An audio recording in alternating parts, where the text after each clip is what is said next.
নির্বাচনের level playing field নিশ্চিত করা ছাড়া, নিরাপত্তা ব্যবস্থা উন্নয়ন করা ছাড়া 12 তারিখের নির্বাচন কোনোভাবেই সুষ্ঠু হবে বলে আমরা মনে করছি না। আসসালামু আলাইকুম।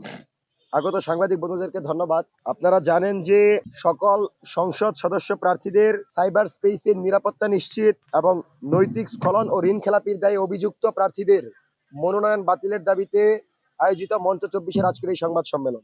আজ আমরা এক সন্ধিক্ষণে দাঁড়িয়ে আছি, যখন বাংলাদেশ গণতান্ত্রিক চর্চার জন্য ত্রয়োদশ জাতীয় সংসদ নির্বাচনের দ্বারপ্রান্তে উপনীত হয়েছে। ত্রয়োদশ জাতীয় সংসদ নির্বাচনের মাধ্যমে দীর্ঘ 16 বছর যে ভোটহীন রাজনীতি ছিল, ভোটবিহীন সরকার ব্যবস্থা ছিল, তার বিপরীতে জনগণের প্রার্থী যাচাইয়ের জন্য জনগণের প্রতিনিধি যাচাইয়ের সুযোগ তৈরি হয়েছে। কিন্তু আমরা লক্ষ্য করেছি, এই নির্বাচনকে সামনে রেখে বর্তমান সরকার এখন পর্যন্ত পর্যাপ্ত নিরাপত্তা ব্যবস্থা নিশ্চিত করতে পারেনি।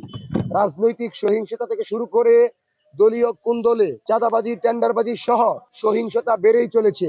এমন প্রেক্ষাপটে সুষ্ঠু, অবাধ এবং নিরপেক্ষ নির্বাচন সম্ভব হবে বলে আমরা মনে করি না। অন্তর্বর্তীকালীন সরকার যদি অতি দ্রুত সময়ের ভিতর সকল প্রকার অবৈধ অস্ত্র উদ্ধার না করে নির্বাচনের দিকে যায়, তাহলে আমরা মনে করি বাংলাদেশের ইতিহাসে অন্যতম একটা ব্লাডি ইলেকশন হবে, যার মাধ্যমে অভ্যুত্থানের স্পিরিট পূরণ হবে না এবং জনগণ আবারও মাঠে নামবে এবং আওয়ামী লীগ নর্মালাইজ হবে।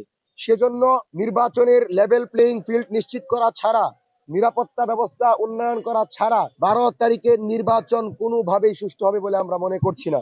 আমরা লক্ষ্য করছি, বিভিন্ন রাজনৈতিক দলের নেতা এবং নেত্রীরা নিজের দলের আধিপত্য বিস্তারকে কেন্দ্র করে দেশের অভ্যন্তরীণ যে ঐক্য ছিল সেটাকে নষ্ট করার লক্ষ্যে বক্তব্য প্রদান করছে। আমরা লক্ষ্য করি প্রশাসনের উদাসীনতায় এখন পর্যন্ত, আপনি লক্ষ্য করেন শেরপুরে জামাতের এক কর্মীর উপর, মেবি সে হচ্ছে সেক্রেটারি, তার উপর আক্রমণ হয় এবং তাকে হত্যা করা হয়। তাহলে নির্বাচনের পূর্বে যদি একটি দলের নেতাকে প্রকাশ্যে হত্যা করা হয়, তাহলে নির্বাচনের দিন নিজের দলকে জেতানোর জন্য এরকম হাজার হাজার নেতা কর্মীকে হত্যা করতে কিন্তু তারা কুণ্ঠাবোধ করবে না। তাহলে আপনি এমন পরিবেশে কিভাবে নির্বাচনের দিকে যেতে পারেন?